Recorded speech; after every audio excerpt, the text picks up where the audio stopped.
예, 안녕하세요. 북한을 읽어주는 오디오의 이영주입니다. 예, 좋은 아침입니다. 벌써 동지가 지나갔으니까, 예, 이제부터, 낮이 조금씩, 예, 길어지겠죠. 저는 어제 굉장히 제 인생에서 즐거운 날이었습니다. 제 딸내미가 일본에서, 예, 대학에 가기 위해서 어학 연수를 갔는데, 그 대학에 들어가는 조건 안에 들어가는 어학 연수 시험을 이제 봤는데 총시험을 봤는데 200점을 넘어 받았대요. 그래서 당당하게 일본의 대학에 이제 들어갈 수 있으며 자기가 공부하고 있는 애니메이션 공부를 할 수 있어서 너무너무 감사했고요. 저희 집 아저씨는 딸내미 이제 학비를 이제 대주잖아요. 근데 이제 그 학교가 생각보다 저희 집 아저씨가 생각하는 것보다 이제 덜 비싸서 굉장히 좋아하더라고요. 그래서 저희 가족에게는 어저께 굉장히 좋은 날이었습니다. 저는 제가 뭐 2번 복성되고 3번 탈북했던 그 모든 시간들, 아프고 힘들었던 시간들을 한 번에 다 보상받는 그런 시간이었습니다. 너무너무 좋았습니다. 그래서 버스 타고 출근하는 내내 버스에서 울었습니다. 감사하고 또 딸내미 앞에 내가 못나고 부족한 엄마인데도 딸내미가 바르게 잘 커준 것 같아서 너무너무 감사했습니다. 예, 어제 이어서 바로 읽어내려 가겠습니다. 1998년 7월 30일 집을 떠난 날부터 시작하여 글을 쓰자니 20여 매의 종이를 쓰게 되었다. 나는 30여 년이나 종이를 생산하는 공장에서 복무하다 보니 글을 쓰는 용치만은 비교적 괜찮은 것으로 사용했다. 그런데 지금 해령시 보이보에서 주는 종이에 글을 쓰자니 품질이 나빠 전혀 글이 되질 않는다. 표백 처리도 하지 않은 시커먼 종이인데다가 지면이 고르지 못하고 드문드문 종이면에 구멍이 뚫어져 있고 종이 원료가 잘 고해되지 않아 단섬유 뭉치가 그대로 붙어 있어 신경질이 날 지경이다. 지금 북조선에서는 정치보위원들조차 이런 마분지 같은 터실터실한 미표백 지면에 글을 쓰는 형편이니 학생이나 일반 서민은 글 쓸 종이조차 변변히 얻어쓰기 어려운 형편이다. 인민학교 학생과 중학생, 대학생도 학습장이 없어 글을 못 쓰며 연필로 글을 쓴 인민학교 학생이 다 써버린 학습장 위에 중학교 학생이 잉크로 글을 쓰는 실정이다. 나는 저녁 어두워질 때까지 부지런히 손을 놀려 자백서를 그럴듯하게 만들어 내놓았다. 어우 늦어서야 보이원이 출입문 자물쇠를 열고 들어와 자백서를 보자는 것이다. 그자는 대충 몇 자를 읽어보더니 자기의 서류 가방 안에 넣으려다가 다시 아까 작성한 나의 리력 문건을 내놓으면서 엄지손가락 도장을 찍으라는 것이다. 그리고 자백서에도 매 장마다 맨 아래 부분에 엄지손가락 도장을 찍게 하였다. 손가락 도장 찍기가 끝난 후 문서를 다시 가방에 넣고 나를 보이부 지하 감방에 쳐 넣는 것이었다. 저녁 7시가 지나니 또 저녁 식사가 감방으로 들어왔다. 땅땅한 옥수수밥 가마치에 건더기 하나 없는 맹물 같은 시래기 죽을 퍼담은 도자기 국사발 하나씩 차려진다. 나는 식사라는 것이 맛도 없거니와 이미 결심한 대로 감옥에서 고통을 받으면서 목숨을 붙어 살기보다 차라리 10여일간 물 한 모금 밥 한 숟가락도 먹지 아니하고 단식하다가 죽어버리는 것이 가장 편안한 길이라고 생각하고 있었다. 그랬기에 이날 저녁은 전혀 먹지 않고 단식하였다. 악취나는 지하 감방에서 지루한 하룻밤을 보내고 새날이 시작되었다. 일과는 어제와 똑같이 진행된다. 아침 9시가 되자 담당 보이지도원은 나를 호출한다. 나는 보이지도원실에 갔다. 거기서 수세가 채워졌으며 보이원이 두 발과 두 주먹이 연속 광타가 안겨진다. 한참 두들겨 패던 보이원은 나를 쏘아보면서 짓거린다. 여보, 당신은 지금 우리를 속이고 있구만. 내 어제 당신이 쓴 자백서를 읽어보니 우리가 알고 있는 내용과 전혀 다르단 말이야. 우리가 중국 변방대에 전화를 걸어서 다 알아보았는데 당신 자료가 그렇지 않더라고. 정녕 솔직히 나오지 않으면 내가 직접 중국의 해당 지역에 가서 확인해보고 오겠다. 우리는 당일에 여행 증명서를 내서 변방대 의미의 순간에 다녀올 수 있고 전화도 의미로 통화할 수 있다는 것을 알고 시끄러움을 당하지 않으려면 처음부터 솔직하게 다 쓰라는 것이다. 나는 그자의 속공리를 빤히 들여다볼 수 있었다. 나를 어떻게 하나 얼려 넘겨서 자기 의도대로 유도해 보려는 어리석은 시도를 꾸민다는 것을 모를 내가 아니다. 나는 내가 쓴 자백서 내용의 진실성을 계속 강조하였으며 거기에 반영된 내용 위에는 그 어떤 다른 내용이 없다는 것을 강경히 주장했다. 나의 흔들리지 않는 주견에 악의를 품은 보여는 또다시 어제처럼 마구 때리기 시작했다. 야, 이 개새끼야. 다 알고 묻는데도 거짓말이니? 내가 죽어봐야 알겠냐? 하면서 연방 양쪽 밤을 후려치는 것이었다. 아랫도리에 마구 발길질하는가 하면 가슴 부위와 상체 어느 곳이나 할 것 없이 닥치는 대로 주먹 타격을 연속 들이댔다.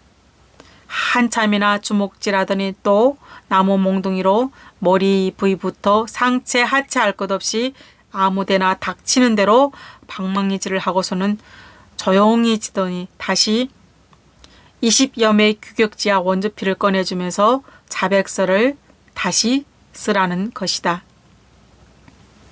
자, 이 종이에 다시 정확한 자백서를 써라. 이번에도 정확히 나오지 않을 때는 가만두지 않겠다. 똑똑한 정신으로 분별 있게 행동하라. 그렇게 위협하면서 자백서 제피를 요구했다. 나는 그날 하루 종일 또 자백서를 서술하였다. 어제 것과 조금도 차이가 없이 그대로 꼭 같이 서술하였다. 마지막 부분에서는 이것이 진실이라는 것을 여러 번 강조하여 썼다. 저녁이 되어 나는 또 지하 감방에 갇혔다. 매 끼마다 단식하면서 2일간 더 이곳 해령시 정치보위부 감방에 감금되어 있었다. 이리하여 8월 17일 오후부터 8월 21일 오후 5시까지 해령시 정치보위부 지하 감방 속에서 보이지도원들이 취조를 받으면서 나는 조선에서의 첫 시련의 감방 생활을 시작했다. 이 며칠 기간에 받은 구타, 상처로 나의 건강 상태는 나빠지기 시작했다.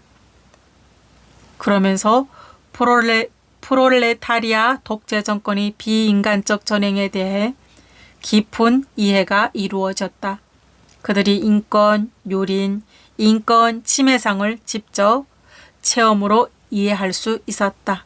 한편 자신이 정치 사상적 반항심이 커가고 만행에 대한 저항력이 강화되는 획기적 계기가 되었다. 내가 해령시 정치보위 기간에 감금된 4일간의 기간에 한 감방 안에 갇혀 있는 죄수들도 여러 차례 각이한 보이지도원들에게 불려나가 취조 당하였다. 옆방에 갇힌 여 죄수들도 자주 신문 당하였는데 감방에 되돌아와서는 죄 없는 사람을 강박하는 보위부 처사를 절규하고 있었다. 시정치보위부는 중국 월경자들에 대하여 여러 부류로 분류하였다. 즉 이런 식이다. 보위부 대상과 안전부 대상, 죄수로 갈라놓는다. 중국 체류기간과 본인들이 정신적 준비 정도, 교육받은 정도, 사회적 지위와 가정 환경, 연령, 생활 환경 등 사회생활의 모든 조건과 환경을 고려하여 보위부 처리 대상과 안전부 취급 대상으로 분류하는 것이었다. 엄중하다고 보는 대상은 보위부 대상으로 하여 정치범 수용소와 같은 영원한 인간 세상과 격리된 동물적 생활 처소로 보낸다. 이들은 수용소에 끌려가 영원히 인간 세상에 나올 수 없다. 그 속에서 짐승처럼 강제 노동과 몽둥이 압제 속에서 살며 살아가는 데 필요한 모든 것을 자체로 어렵게 얻어내며 살다가 그 속에서 죽어야 하며 죽어서도 짐승처럼 처리되는 사람들이다. 이들을 가리켜 보위부 대상이라고 한다. 그것은 보위부가 이들이 운명 처리를 집행하기 때문이다. 다음으로 안전부 대상으로는 그 범죄 범위가 보위부 대상보다 가볍다고 인정되는 대상들이다. 해령시 검찰서가 예심을 하여 재판소에 넘겨 재판하여 교화소에 보내는 사람들이 여기에 속한다. 이들은 여러 달 동안 해령시 안전부에 구류되어 있으면서 무서운 고문과 예심을 당하여 폐인이 다 된 다음 재판받고 대체로 함경북도 전거리 교화소에서 징역 생활을 하게 된다. 다음으로 범죄 규모와 내용에 따라 함경남도 영광군에 있는 55호 교양소에 보내는 대상과 모든 지방에 다 존재해 있는 10호 강제노동교화소에 보내는 대상으로 갈라놓는다. 55 교양소 대상과 10호 강제노동교양소 대상은 안전부 소관으로 처리된다. 나는 과연 어떤 대상으로 처리하려는 것인가 하는 생각으로 나의 신경은 예민하게 그들을 주시하였다. 운명이 가리키는 대로 기다려보는 수밖에 다른 방도가 없었다. 해령시 안전부 감방으로 1999년 8월 21일 오후 5시경이다. 어두컴컴한 해령시 보위부 지하 감방 안에 맥없이 쓰러져 있었다. 철커덕거리는 철창문 자물쇠 여는 소리가 들리더니 국방색 남방 샤츠를 입은 키 작은 보이지던 하나가 나타나면서 나오라고 한다. 개구멍 같은 철창문을 기어 나온 나는 감방 복도에 서서 보이지도 않은 앞에 머리를 숙인 채 굳어져 있다. 두 손 내밀어. 경머리 찬 보현이 호령 소리가 끝나기 바쁘게 주먹진 두 손을 그자 앞에 내밀었다. 그는 익숙한 솜씨로 순식간에 나의 두 손목을 수세로 잠군다. 어디론가 호송하려는 의도가 보인다. 감방 안에 함께 있던 죄수들은 숨을 죽이고 나의 호송을 지켜본다. 걸엇! 보이오는 소리친다. 그러면서 나의 엉덩이를 흙 묻은 구둣발로 힘껏 찬다. 나는 그가 가리키는 대로 골목길을 빠져나온 다음 시내 중심 도로를 따라 걸어갔다. 걸으면서 생각했다. 해령시 보위부 지하 감방에 있던 죄수들은 모두가 1개월부터 2개월 이상 갇혀 있었다던데 나는 왜 4일 만에 다른 곳으로 호송하는 것인가? 아마도 그들은 중범죄를 지은 사람들이거나 자신이 저지른 범죄에 대해 미처 해명하지 못한 모양이다. 그가 이끄는 대로 갔더니 그곳은 해령시 안전부 감방이다. 나는 보위부 감방에서 안전부 감방으로 넘어온 것이다. 해령시 안전부 감방에 도착한 것은 이날 저녁 6시경이다. 정치 보위원은 인계 문건 한매와 함께 나를 시 안전부 감독인 안전원 특사에게 인계한 후 손목에서 수세를 풀어주고 제 갈대로 가버렸다.